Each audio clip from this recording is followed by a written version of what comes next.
You look absolutely beautiful in this light.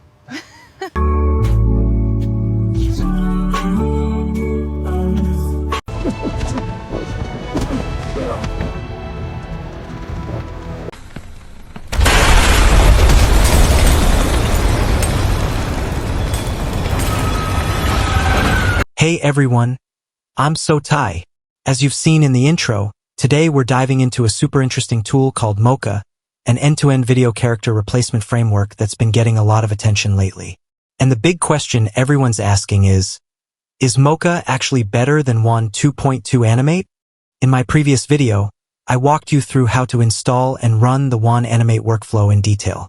But if you're still running into issues or simply wondering if there's a better alternative, then this video is definitely for you. In this one, I'll show you step-by-step how to install and set up Mocha in ComfyUI, and I'll also share real test comparisons between Mocha and Wan Animate so you can decide which one works best for you. Alright, no more waiting. Let's jump right in. First, let me give a quick review for those who haven't heard about Mocha yet. Mocha is a new solution developed by the Orange team. It's an end-to-end framework for character replacement in videos, as you can see from a few demo examples here. And unlike Wan2.2 Animate, which requires you to provide masks for every frame throughout the video, Mocha only needs a single mask from the very first frame. That makes it much more robust and significantly reduces artifacts in the final output. With Mocha, you can seamlessly replace the original character with any target character you want, whether that's a real person or an animated figure, while keeping the overall video quality stable and consistent. And when compared with other leading solutions like Wan2.2 Animate or commercial tools, such as Kling AI, Mocha delivers better performance in several key areas. First, scene illumination consistency. Mocha handles complex lighting conditions extremely well, such as flickering lights or strong backlighting. As you can see in the comparison video, the lighting in Mocha's results looks much more natural and consistent. Second, precise action preservation. Compared to the other two solutions, Mocha does a far better job at accurately replicating the actor's movements and facial expressions, even in fast-paced scenes or those with heavy object interaction. So yeah, that's a quick overview of Mocha. Sounds impressive, right? And the best part? You can run Mocha directly on your own computer, completely for free. Now, let me walk you through how to build the Mocha workflow inside ComfyUI. Before we start building the Mocha workflow, you'll need to prepare a few things first, starting with the required support nodes. Right now, Mocha has already been integrated by ComfyUI inside the Wan video wrapper, which means you don't need to install anything complicated. Just install this custom node, and you'll be ready to use the Mocha workflow right away.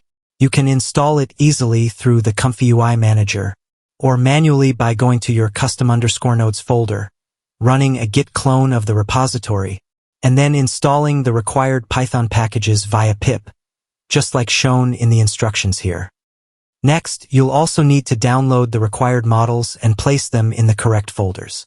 First, obviously, you'll need the Mocha checkpoint, and luckily ComfyUI has already updated it right here. Download it and place it in the folder I'll show below. Next, grab the LoRa Lite X2V model. This one helps reduce the inference time of your workflow. Just download it and drop it right here. And of course, we still need the VAE and text encoder models. Download them as well and make sure to put each file in its corresponding directory. I'll include all the download links in the Patreon post that goes with this video. Alright, and that's everything you need to run the Mocha character replacement workflow. Now, let's go ahead and build the workflow together.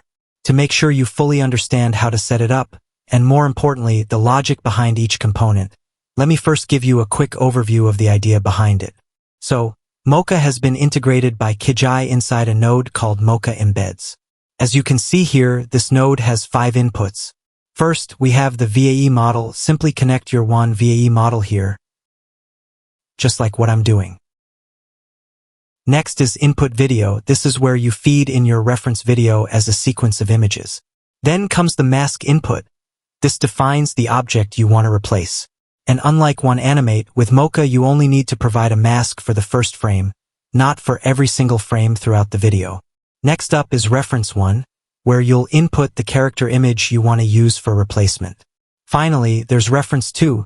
This input is meant for a detailed face reference to help maintain facial consistency.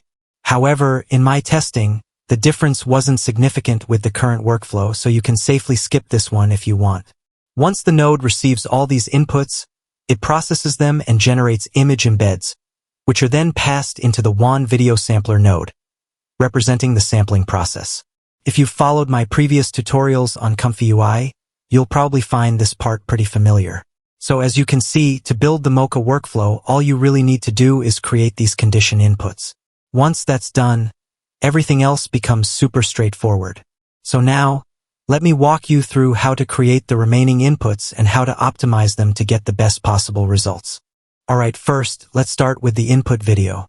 To get this value, simply upload your reference video using the load video node. It'll list out all the frames here. However, before assigning it, make sure to resize the frames using the image scale node. This helps prevent RAM overflow in case your video is too large. Once that's done, I'll assign it to a variable called reference_video, which we'll use in the main workflow. Next, the mask. This part works similarly to the Wan2.2 Animate workflow. We use the point editor nodes to define the area of the character we want to replace, and then feed that into the SAM2 model right here. If you're not familiar with these nodes yet, go back and check my previous video. I explained them in detail there. But here's an important difference. With Mocha, you only need a single mask from the first frame. That's why we use the getImage from batch node, set start_index equals 0 and number_frames equals 1, meaning we'll only take the first frame to process. Then comes reference 1, your character image. Just upload the image of the character you want to replace in the video. And same as before, resize it first so it matches the video size.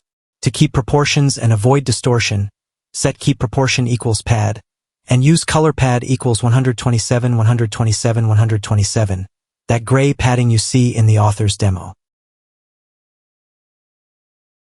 One more thing to keep in mind, make sure divisible by and round to multiple are set to the same value. This prevents dimension mismatch errors during sampling. Also, as you can see here, I'm keeping other useful values from the video, like FPS and audio, extracted using the video info node. And finally, don't forget your prompt, which describes the final video you want to generate. Now that we have all the condition inputs ready, let's move on to the main workflow that actually generates the video. First, we load all the required models. The Mocha model, since it's fine-tuned on Wan, you can reuse the Wan LoRa. Here, I'm using the LightX2V model to speed things up. Next is the VAE model, as we mentioned earlier. And finally, the text encoder, which is still UMT5XXL. It takes your prompt and encodes it into text embeddings. Then comes the sampling process, which is pretty straightforward. Once you've got all your inputs ready, just feed them into the Mocha embed node, connect it to the Wan video sampler, and the output will be decoded by the VAE model into a sequence of images, which are finally combined back into a video. A quick tip here, set sampling steps to 6, CFG to 1, and use the DPM++ scheduler for the best results. And that's how I built the Mocha workflow. Pretty simple, right? Now let's take a look at the actual output from this workflow and compare it with Wan Animate to see if Mocha really outperforms it like the author's demo shows. Alright, let's move on to our first example. As you can see here, I've got a video of a woman dancing, and I want to replace her with my girlfriend. The prompt is super simple. A woman is dancing. After hitting run, we've got all the condition inputs ready right here. The video has been resized to 512 by 880, we've extracted the first frame, and created the mask from that frame. The reference image of the new character has been padded with gray on both sides to match the same aspect ratio as the video. And just like I mentioned in my previous tutorial, before running the main workflow, make sure all your conditions are correct, especially the mask, so you don't waste time rerunning it. Once everything looks good, go ahead and unbypass the nodes in this group, and let's check out the result.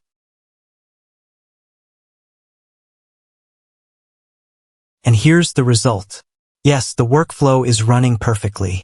As you can see, my character has been successfully replaced in the original video, with no artifacts or glitches at all. Now, let's compare this with the result from the Wan Animate workflow so you can really see how Mocha performs.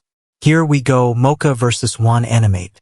First off, you can see that Mocha's output stays very consistent with the input video, while Wan Animate gives a slightly sharper result. However, notice the sunlight reflection here. It shows that Wan Animate's output is still heavily influenced by the lighting and sharpness of the reference image.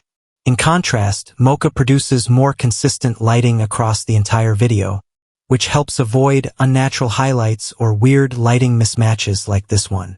Next, let's talk about character anatomy. If you look closely, some frames from Wan Animate look a bit off. For example, the character's back appears unusually long. Meanwhile, Mocha maintains more natural and proportional body shapes, closely matching the original video structure. I suspect that's because Wan Animate applies the mask across the entire video, which constrains the generation process and can lead to distortion. Finally, when it comes to motion, Mocha clearly tracks the movement of the original video much more accurately than Wan Animate. You can really see that in these motion comparisons here.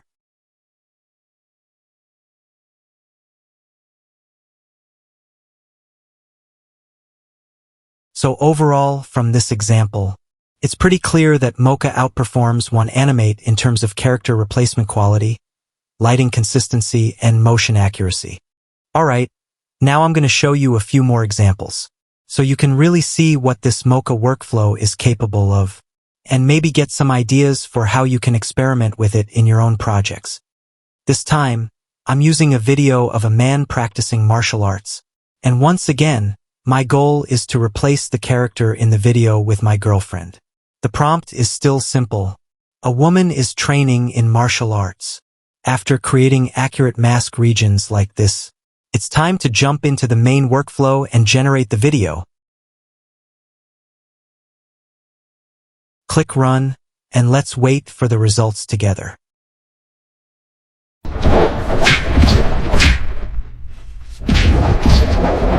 And the result is absolutely amazing, right? Clearly, replacing a character in a video with such fast motion like this is quite challenging. But Mocha handled it incredibly well. Even in scenes with just a few frames of movement, Mocha tracks the motion precisely, as you can see here. Everything else, the character's appearance, lighting, and overall consistency, looks spot on. No visible artifacts at all. Now let's try something a bit more fun, character replacement with an animated one, just like in the author's demo. This time, I'm using the same video, but I'll replace the person with a werewolf. Of course, the prompt will also change to, a wolf is training in martial arts. Alright, let's click Run and see how it turns out. And here's the result. Yeah, still awesome, right? As you can see, the movements are copied perfectly. What's really impressive is that the character stays completely consistent throughout the video. Details like the sharp ears, blue eyes, and even the outfit textures are all preserved flawlessly. So now, with this workflow, you can easily create your own intense action scenes featuring any character you want. And the best part is, it's completely free. Okay. And another awesome capability of this workflow that I want to show you is lip sync. As you can see here, Hello, I'm so tired. I have a front-facing video of a girl saying, "Hello, I'm so tired." Now, I'm going to replace her with my own character. Let's see how it turns out. And here's the result when I tested it with both a real human character and the animated one from earlier. Hello, I'm so tired. As you can see, the result looks really Hello, natural. I'm so The lip tired. movements sync perfectly with the audio. Even with the Hello, animated I'm wolf so tired. character, where most open-source solutions usually Hello, struggle, I'm so Mocha tired. still handles it surprisingly well. The wolf's Hello, mouth I'm syncs so smoothly, tired. just like scenes you'd see in professional animated Hello, I'm films. so tired. So with this workflow, you can fully produce complete movie scenes, from dialogues to full-on action, for your own film. Whether you want a realistic style or a fully animated one, the quality you can achieve is truly incredible. Alright, before wrapping up this video, let's quickly talk about VRAM optimization for this workflow. At the moment, the Mocha model doesn't have GGUF versions yet, which means devices with less than 16 gigabytes of VRAM will likely struggle, since the model itself already takes up around 14 gigabytes. If your GPU has 16 gigabytes or more, one simple way to optimize VRAM usage is by adjusting the scale to length parameter right here. Try lowering it if you run into out-of-memory errors, though keep in mind, doing so may slightly reduce the final video quality. Another common issue is running inference on the entire video at once. That can easily cause VRAM overflow if you're not paying attention to the video's length. So, a safer approach is to add a get image or mask range from batch node and limit the number of frames you process at a time, depending on your GPU and the FPS of your input video. This way, you can control VRAM usage more effectively and skip unnecessary frames, keeping your workflow smooth and stable. Alright, so that's a full walkthrough on how to build the Mocha workflow for character replacement in videos, compare Mocha's performance with Wan2.2 Animate, and also optimize VRAM usage for smoother results. I hope you watched the entire video so you don't miss any of the little tricks I shared along the way. If you found this video helpful, don't forget to hit like and share so more people can discover my channel. Thanks for watching, and I'll see you in the next one.